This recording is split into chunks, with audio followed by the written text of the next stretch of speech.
Kanina yung sa pagkain ni Sven Eric, hus sa 50 fuan ang tawag nitong hotel.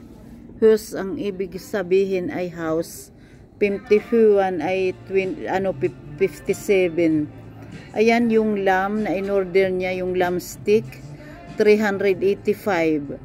Pagkatapos yung rhubarb na yung rhubarb na dessert niya, 145.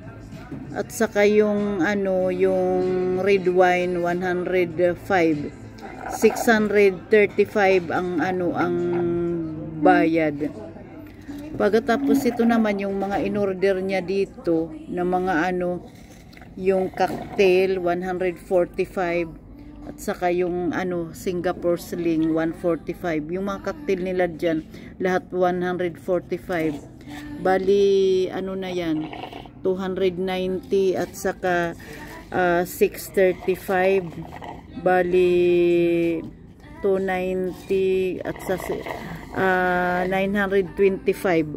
Kung nag 1,000 Swedish crowns yan, mahigit 5,000 in Philippine money. Depende kung magkano ang ngayon, ang palit ngayon. Yun. Okay guys, thank you for watching. Bye bye. Bali mahigit 5,000 yung kinain niya at saka ininom niya.